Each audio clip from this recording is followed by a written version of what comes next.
अंबिका महिला बँकेने 100 कोटींच्या ठेवींचा टप्पा नुकताच ओलांडला।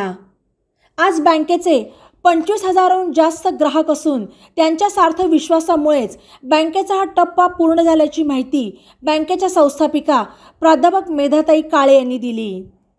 ॲडव्होकेट शारदा लगड यांच्या अध्यक्षतेखाली गतवर्षी बँकेचा एकूण व्यवसाय 13 कोटीने वाढून तो 162 कोटींचा झाला।